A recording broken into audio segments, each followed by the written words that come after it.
अस्सलाम वालेकुम, welcome to agenda CSS. मैं हूं सकलैन जमल और आज हम बात करेंगे 100 वर्ड्स या 200 वर्ड्स पैराग्राफ के बारे में। बेसिकली तो पैराग्राफ्स जो हैं ये आपके पीएमएस के एग्ज़ाम्स में अक्सर आ रहे होते हैं, लेकिन इसका पर्पज़ ये होता है कि मैं आपको सिखा सकूं कि लिंक्स कैसे क्रिएट करने हैं, आपने आर्गूमेंट्स कैसे जनरेट करने हैं, या फिर अपने आर्गूमेंट जो भी आपका आर्गूमेंट 2, 3 है, 4 हैं, उनको आप अपने मेन टॉपिक के साथ किस तरह से रिलेट करते हैं। तो आज भी इस तरह की एक वीडियो आपके सामने आएगी। और इसके अलावा जो इंग्लिश ग्रामर की हमने फ्री सीरीज़ शुरू करनी है, प्रॉबली कल से वो स्टार्ट हो जाएगी। कल वैसे मेरा साइकोलॉजिकल भी है, तो मे बी उससे अगर मैं लेट आया तो फिर शायद ना कर सकूँ, अदरवाइज़ कल इंशाल्लाह फर्स्ट वीडियो आपको मिल जाएगी उसकी। एंड उसके बाद वो वीकली बेसिस पे एक दो वीडियोज़ जो हैं उस सीरीज़ के साथ साथ चलती जाएंगी, और ऐसे प्रेसी और जो दूसरी हमारी videos throughout the week आती रहती हैं वो भी इसी तरह से आती रहेंगी। And we will also have test और GK may be on Saturday और संडे, तो उसको भी अटेम्प्ट कीजिएगा और अपने मार्क्स जो है वो कमेंट्स कीजिएगा। ठीक है जी। तो आज का जो हमारा टॉपिक है वो है जी, vigilance is the price of liberty. मैं इस तरह के टॉपिक्स क्यों देता हूँ? मेरे पास स्टूडेंट्स हैं जो कि मेरे से पढ़ते हैं, कुछ लोग जो है एसेज इवेल्यूएट करवाते हैं, और कुछ जो हैं वो सिंपली पैराग्राफ राइटिंग करते हैं, जैसे कि ये है। तो ये एक तो इंट्रोडक्शन राइटिंग की प्रैक्टिस कह लें, या इसको पैराग्राफ राइटिंग की प्रैक्टिस कह लें। नॉर्मली जो आपका एसे का इंट्रोडक्शन और पैराग्राफ होता है वो इससे डिफरेंट होता है, लेकिन इसका पर्पज़ ये होता है कि आपको एक तो आइडियाज़ आ जाएँ, आप आइडियाज़ अपने रिफ़्रेश कर लें, आप अपने जो आर्गूमेंट्स बनाने की स्किल है, आर्गूमेंट जनरेशन, या फिर उसको linking to the main argument, उसको थोड़ा-सा पॉलिश कर लें, और फिर आप अपने मेन एसे की तरफ आ जाएँ। सो एक तो ये चीज़ है। दूसरा ये है कि आपको आइडियाज़ आ जाएँ, आप नए टॉपिक्स को पढ़ने की सलाहियत रखते हो, या नए टॉपिक्स को पढ़ने की कोशिश करें, ताकि आप से ज़्यादा अच्छे आइडियाज़ जनरेट कर सकें ब्रेनस्टॉर्मिंग के ज़रिए पेपर में। So this is also one of those topics, और आई होप कि it will also benefit you. तो आप देख सकते हैं कि अगर आप हफ्ते में 3-4 या 4-5 इस तरह के टॉपिक्स के ऊपर पैराग्राफ्स लिखते हैं, तो चाहे वो इन इटसेल्फ एक पूरा ऐसे नहीं होगा, लेकिन जब आपने ये कोई 200, 300, 400 पैराग्राफ लिखे होंगे, तो आपके पेपर में बेइंतहा आपको आइडियाज़ आएंगे। आप चाहे एजुकेशन की बात करें, चाहे फ्रीडम की बात करें, चाहे सोशल जस्टिस या डेमोक्रेसी, किसी भी चीज़ के बारे में हो, तो आपको आइडियाज़ की कमी नहीं होगी। बस आपने रेलिवेंट आइडियाज़ को उठाना है, उनको लिखना है, उनको लिंक करना है, एंड पेश कर देना है अपने एसे में।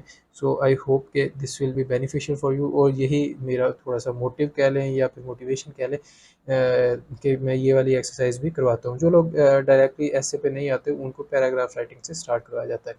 खैर, इंट्रो लंबा हो गया, अभी हम चलते हैं अपनी वीडियो की तरफ। Let's get into the video. We have vigilance is the price of liberty. I hope कि आपको ये पूरा नज़र आ रहा है। हाँ जी। तो क्या मतलब है इस टॉपिक का? विजिलेंस होता है जी, हमेशा to be always on high alert, to be on your toes whenever there is a need, या फिर यू आर ऑलवेज़ प्रोएक्टिव। और लिबर्टी तो लिबर्टीज़ को सेफगार्ड करने के लिए, या फिर उनको प्रोटेक्ट करने के लिए, कहीं कोई अथॉरिटेरियन गवर्नमेंट हो सकती है, या फिर कोई डिक्टेटर हो सकता है, या फिर कोई और इंस्टीट्यूशन हो सकता है, या इंडिविजुअल हो सकता है। उनसे बचाने के लिए ज़रूरी है कि आप विजिलेंट रहें। आप कभी भी लेज़ी नहीं हो सकते, आप कभी भी इंडिफरेंट नहीं हो सकते। So this is pretty much the essence of this sentence. और इसको आप पूरे पूरे एसे में भी कन्वर्ट कर सकते हैं। मैं चाहूँगा कि आप में से कुछ लोग जो हैं इसके ऊपर एसे पूरा लिख के वो सेंड करें, और वो इवेल्यूएट भी करवाएं। एंड आई होप कि you will find it very enriching, कि आप एक लिटरेरी टॉपिक के ऊपर और एक मज़े के टॉपिक के ऊपर अपने नॉलेज को अप्लाई कर पाए हैं। बहुत ज़्यादा मुश्किल नहीं है। आप हिस्टोरिकल एग्जांपल्स या एवरीडे लाइफ की एग्जांपल्स कह लें, या पाकिस्तान रिलेटेड एग्जांपल्स जो हैं वो यूज़ करके तो अपने आर्गूमेंट्स को सपोर्ट कर सकते हैं। Vigilance has the potential to curtail those factors that restrict liberty। ठीक है जी। It makes people alert and acts as a safeguard against their liberty. Safeguard against और सेफ गार्ड फॉर जो है उसमें फ़र्क होता है। प्रपोजिशंस का जो फ़र्क है ना, उसको ज़रा थोड़ा सा सीख लें, लर्न कर लें, ताकि आप आइंदा इस तरह की मिस्टेक्स ना करें। सेफ गार्ड अगेंस्ट होता है किसी बुरी चीज़ के अगेंस्ट सेफ गार्ड करना, जबकि अगर देयर लिबर्टी कह रहे हैं तो लिबर्टी तो एक अच्छी चीज़ है। Safe guard for liberty, liberty के लिए वो सेफ गार्ड है, लिबर्टी को वो प्रोटेक्ट कर रहा है। ठीक है जी। इट इज़ द हार्ड बिंगर नहीं जनाब, हार्ड बिंगर होता है या फिर आप कॉर्नर स्टोन कह सकते हैं of democratic norms. It saves people from despotic rulers, ठीक है।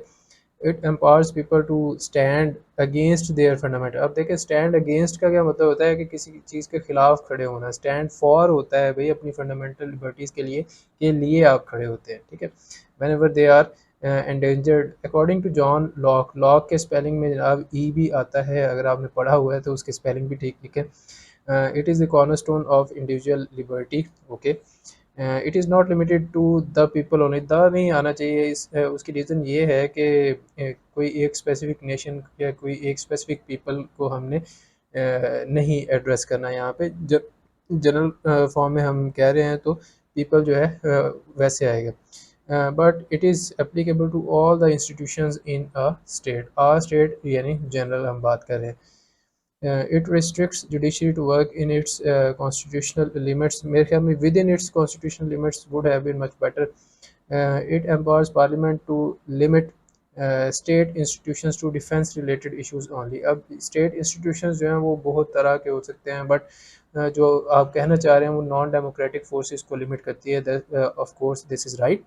तो विजिलेंस की बेस पे पार्लियामेंट जो है नॉन डेमोक्रेटिक फोर्सेस को कर्टेल कर सकती है, रिस्ट्रिक्ट कर सकती है कि वो डिफेंस रिलेटेड इश्यूज में ही रहें, दूसरे कामों में टांग ना अड़ाएं, ठीक है जी। तो non democratic forces, the US has band various digital platforms which were halting personal liberties of its citizens. अच्छा, हॉल्ट और कर्टेल में थोड़ा सा फ़र्क है। जो मेरी अंडरस्टैंडिंग है, हॉल्ट होता है कि to bring to a standstill, लेकिन कर्टेल जो है वो मरहलावार होता है और आहिस्ता आहिस्ता फेज़ वाइज आप उसको कह सकते हैं, या फिर जो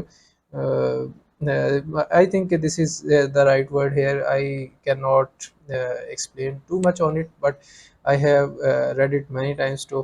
So curtail would have been better here. Liberty की बजाय लिबर्टीज़ आप यहाँ पे लिखें।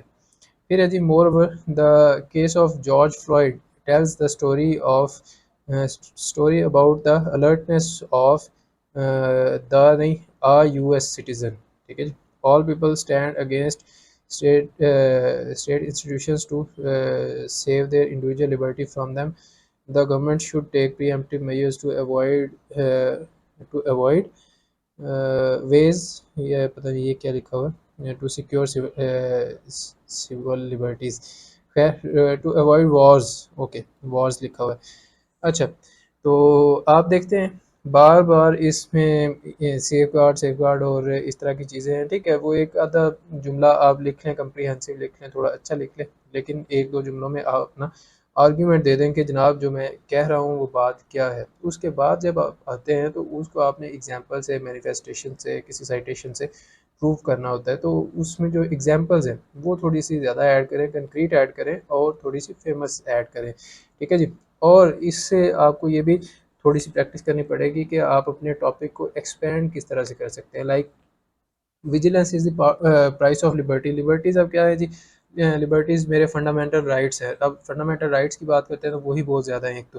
फिर उसके बाद आ जाते हैं जी इंडिपेंडेंस ऑफ जुडिशरी भी आ जाता है, इंडिपेंडेंस ऑफ पार्लियामेंट भी आ सकता है, ठीक है जी। इंडिपेंडेंस ऑफ मीडिया भी आ सकता है, और इसी तरह independence of a nation state आ सकता है, या फिर इवन ऑक्यूपाइड स्टेट्स या फिर जो क्राइसिस एरियाज़ हैं उसके बारे में भी आप लिख सकते हैं। फॉर एग्जांपल कश्मीर है, पैलेस्टाइन है, दूसरे भी इश्यूज़ हैं, ठीक हो गया। तो आप उनके साथ रिलेट करके आप अपने आर्गुमेंट्स क्रिएट कर सकते हैं। आर्गुमेंट्स आप ऑफ कोर्स आप पहले देंगे और उनके अंदर उन एग्जांपल्स को इनकॉर्पोरेट करके एक स्ट्रॉन्ग आर्गुमेंट जनरेट कर सकते हैं।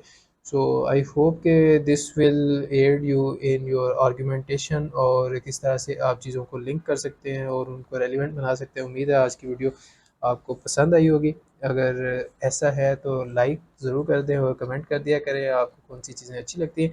And I will see you in the next video. तब तक के लिए टेक केयर, अल्लाह हाफिज़।